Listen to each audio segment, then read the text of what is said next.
Coming up on this Wednesday edition of Newsline at noon, North Korea publicly acknowledges the existence of labor camps in the country, but says it's ready to engage in dialogue with any nation on human rights.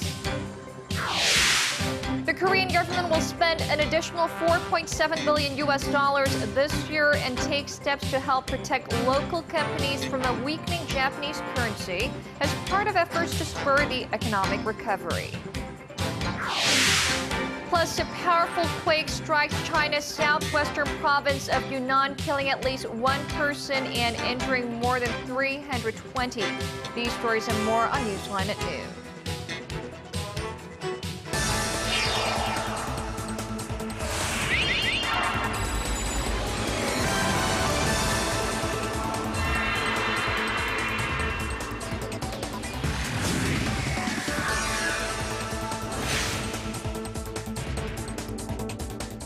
It's new Wednesday, October 8th here in Korea. Thanks for tuning in. Live from Seoul, I'm Eoh Jin-joo.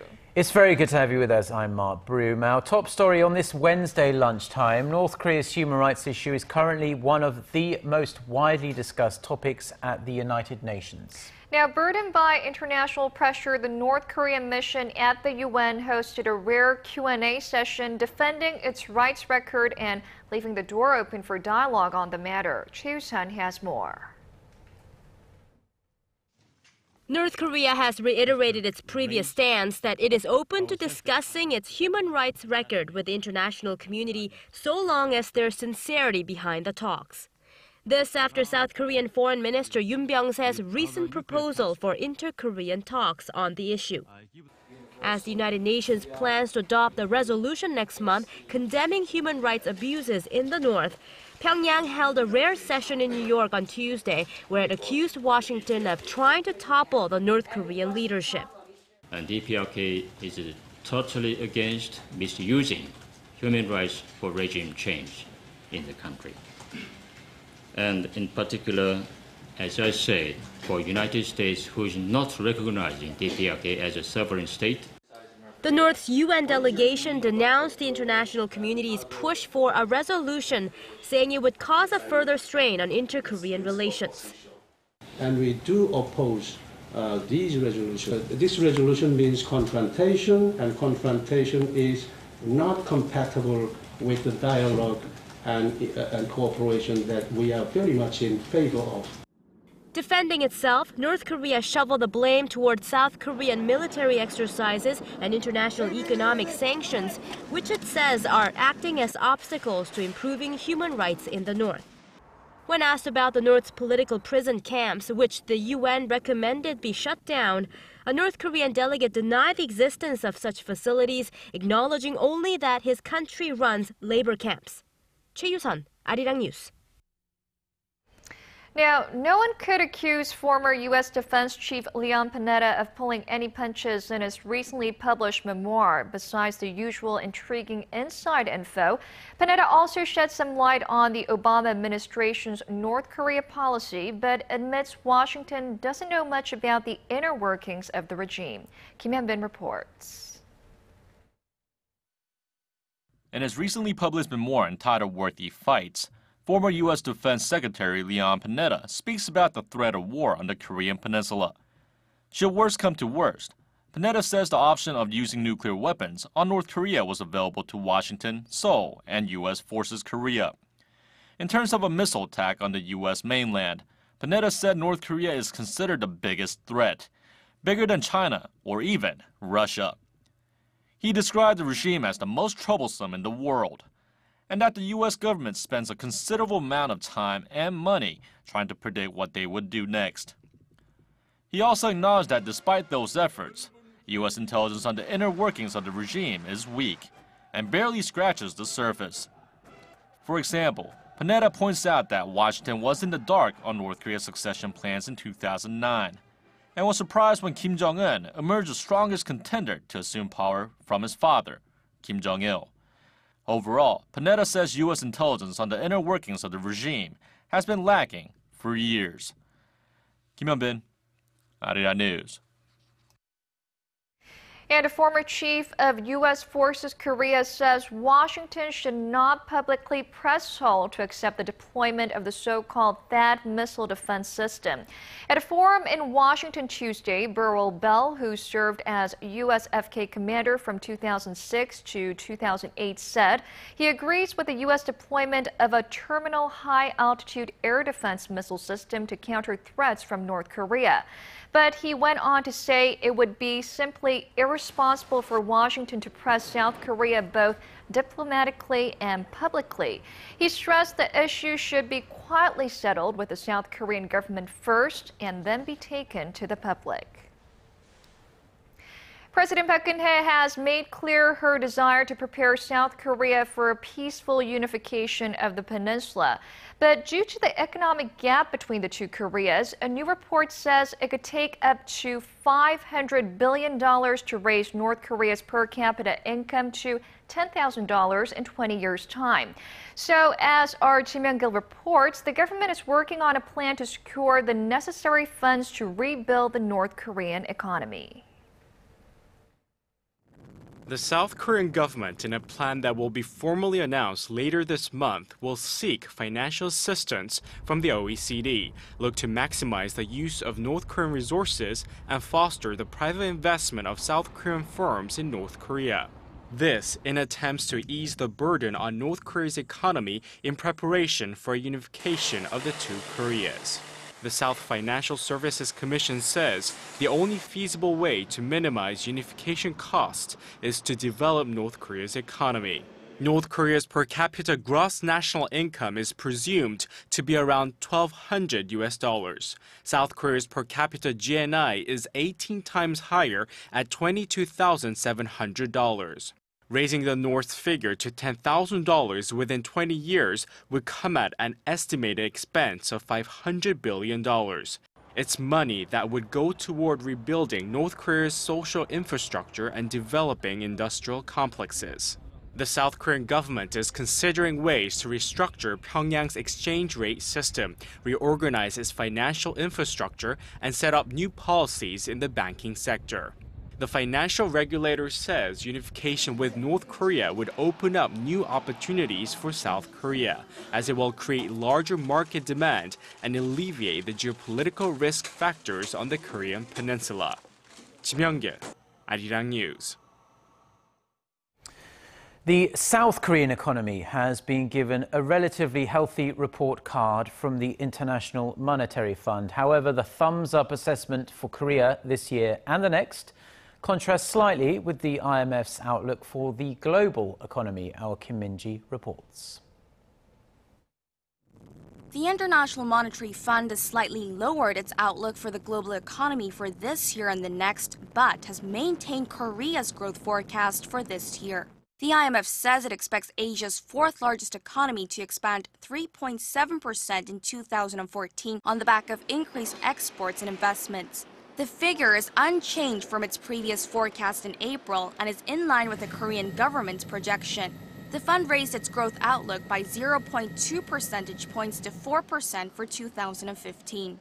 For the global economy, the IMF downwardly revised its growth forecast to 3.3% for this year, reflecting the slowdown in the Eurozone and a less optimistic outlook for several emerging economies. This is 0.1 percentage points down from its earlier forecast in July. However, the IMF does expect the global economy to pick up steam next year to expand 3.8%. It left the growth projection unchanged for advanced economies for this year, but downgraded the forecast slightly for 2015. The fund lowered the forecast for emerging economies for both this year and the next. The IMF said that while the world economy is showing signs of recovery, growth may fall short of expectations as downside risks, including geopolitical tensions and possibilities of an extended period of low inflation, have increased. It also stressed the need for structural reforms that aim to strengthen the regulation and supervision of the financial sector. Kim Min-ji, Arirang News. Staying with economic news, and the Korean government is going to provide additional financial support to Korean companies that are having a tough time adjusting to sluggish domestic consumption here at home and external risks, including the big problem of the severely weakening Japanese currency. Our Kim Ji-yeon reports.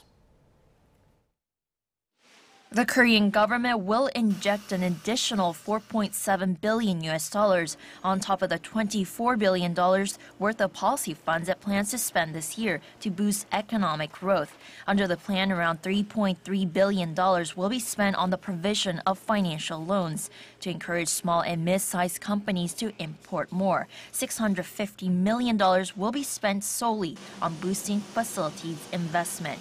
The remainder, $370 million, will be used to support the Export-Import Bank of Korea to promote the country's exports. The government says it will also increase the number of duty-free shops to meet rising demand from Chinese tourists visiting Korea. Also, a separate amount of more than $930 million will go on increasing financial support to Korean exporters to Japan, particularly small and mid-sized companies, to help them ride the wave of the weakening Japanese currency.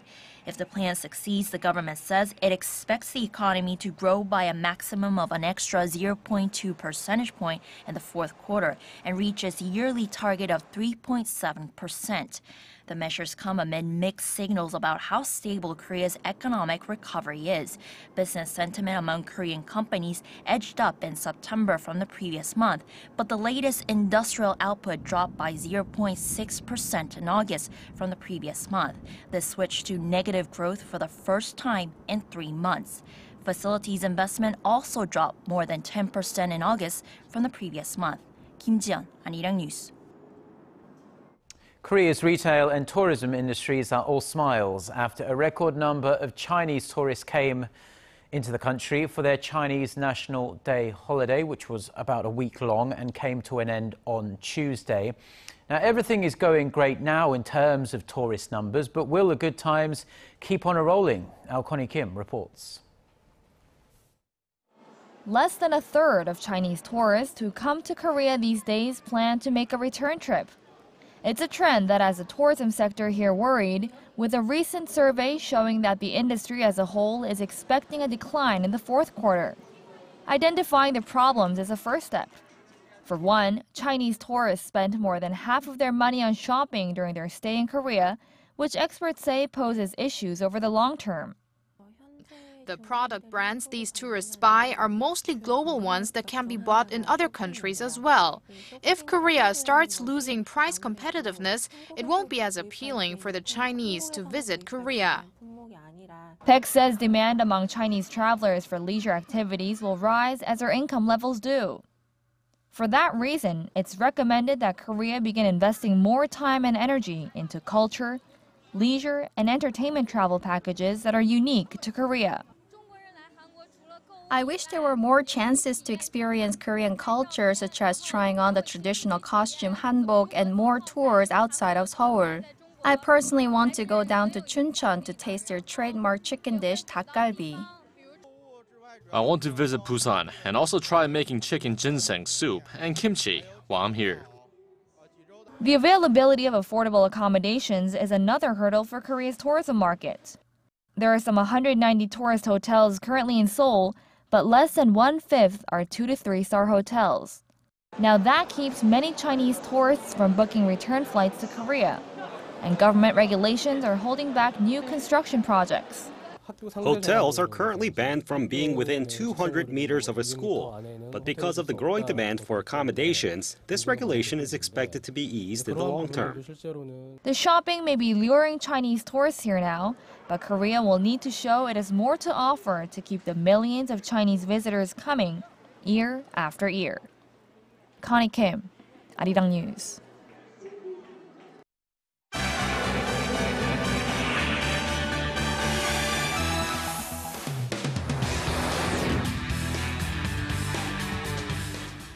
Now, well, let's get a check on the global headlines we're following at this hour with our Eunice Kim, standing by as always for us at the News Center. Eunice, let's begin with this powerful earthquake that hit southwest China last night. It has killed at least one person, and we're hearing of injuries numbering in the hundreds. That's right, Jin-joo, and there are fears that death toll could rise as the magnitude 6.0 earthquake, according to USGS, was a shallow one and struck a remote but densely populated region of Yunnan province. Our Kwon So-ah has this story. Buildings shook, electricity and telephone lines went off, walls cracked, roofs crumbled, and people ran out of their homes when a 6.0 magnitude earthquake rattled Jinggu County in southwestern China's Yunnan province late Tuesday night. Officially, at least one person has been killed and more than 320 injured. Some local media say 5 people lost their lives. The epicenter was located 85 kilometers from Pu'er City, an underdeveloped yet densely populated area made up of various ethnic minorities. The tremors were also felt in Yunnan province's capital Kunming and other neighboring cities. The China Earthquake Network Center said the quake was just 5 kilometers deep, another reason that could worsen the aftermath of the disaster. Local authorities said the earthquake had already affected close to 100,000 people, of which more than 50,000 have been displaced. Chinese Prime Minister Li Keqiang has ordered immediate rescue operations. Around 1,000 emergency crews are on site to attend to those in need. Some have said that the damage is not as bad as the last earthquake that struck in August. Earthquakes occur frequently in Yunnan province. Just 2 months ago, a 6.3 magnitude quake hit the same region, killing more than 600 people. Kwon So-ah, Arirang News. Formal dialogue on political reform will kick off this Friday between pro-democracy student leaders and high-level Hong Kong officials. And already, activists expressed concern over the limited scope of the proposed talks. That is, a debate on the territory's electoral system within the framework of the Basic Law, or Hong Kong's constitution. Local authorities say the universal suffrage that the students are demanding in the 2017 chief executive elections runs squarely against those rules. Student leaders called on protesters to continue their demonstrations until a substantive breakthrough is made.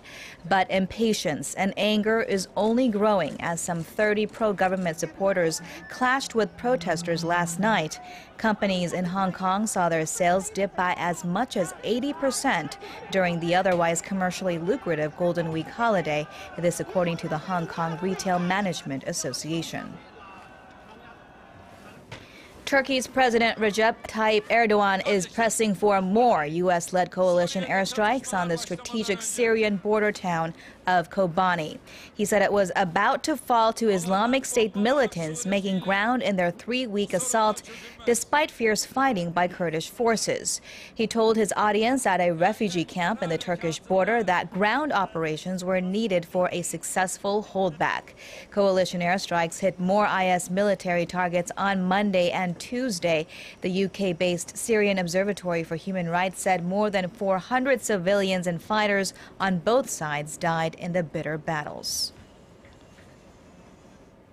Health officials in Spain are scrambling to control the spread of Ebola after a nursing assistant there was diagnosed with the disease on Monday, marking the first infection outside of Africa.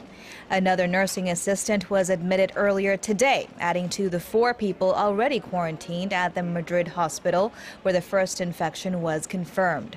More than 50 others have been placed under observation, among them fellow healthcare workers and relatives of the confirmed Ebola patient. Madrid's regional government also obtained a court order to euthanize and incinerate her pet dog, saying there is no guarantee that infected dogs cannot transmit the virus to humans.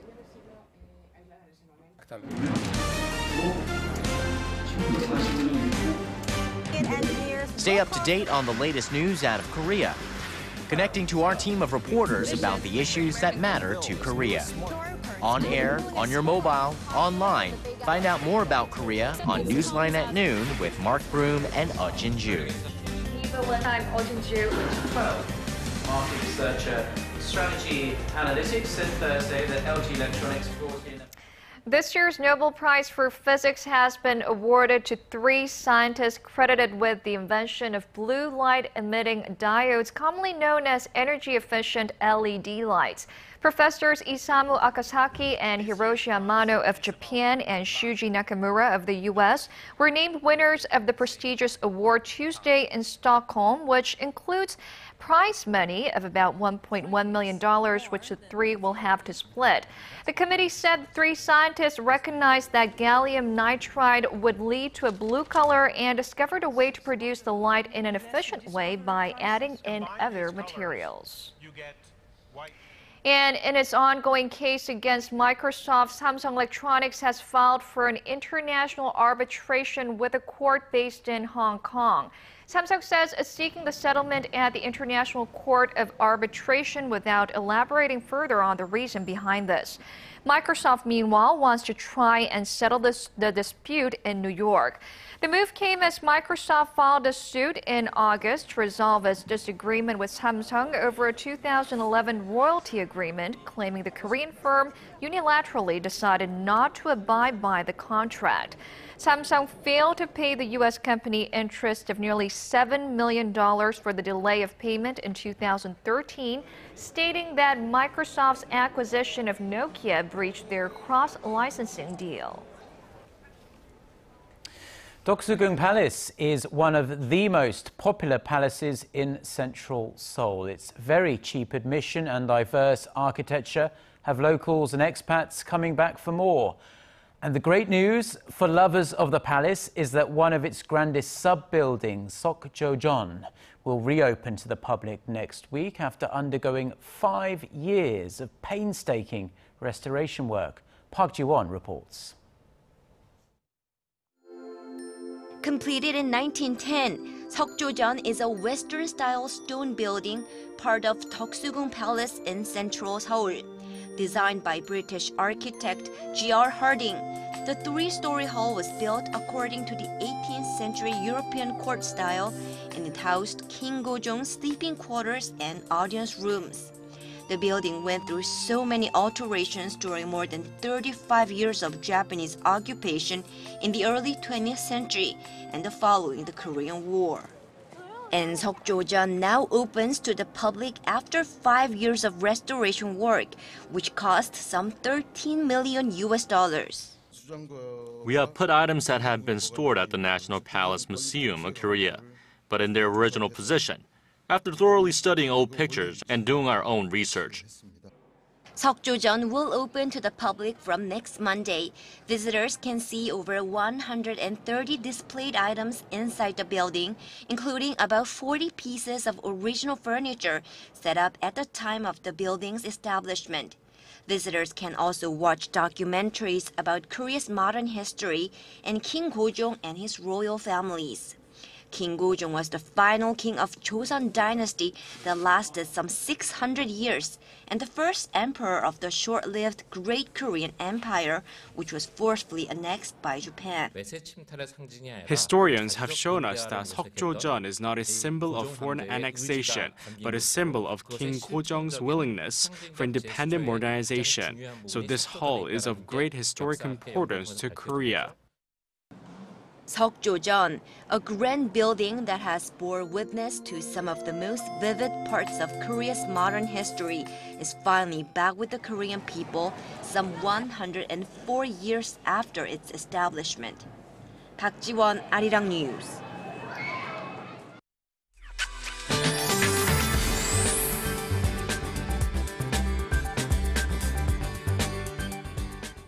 Good afternoon. We are enjoying beautiful, clear skies, and we can look forward to a typical autumn day today throughout the day across the nation. And according to the solar calendar, today is Hanro, which translates into English as cold dew. So the chill in the air really caused the first frost of the season in some of the central inland regions, as the lows were quite chilly this morning, but the daily highs are forecast to be similar to a tad higher than yesterday. So with that, let's take a closer look at the readings for today. Now the daytime high in the capital and Busan will be at 24, while Daegu and Gwangju will rise to 25 this afternoon.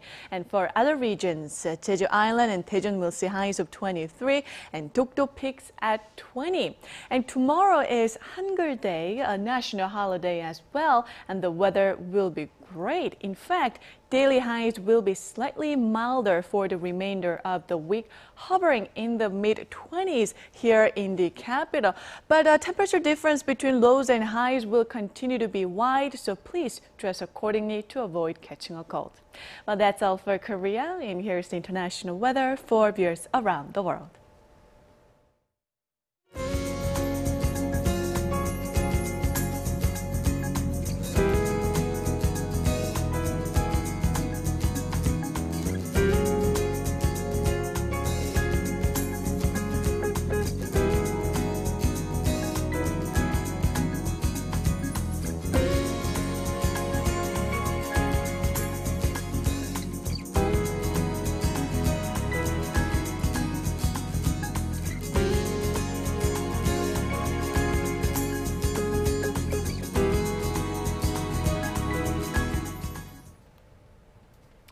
Well, those are the stories we're following at this hour. Now, tomorrow is Hangul Day here in Korea, a national holiday, as Chia mentioned. So Mark and I'll be back on Friday. Yes, until then, goodbye.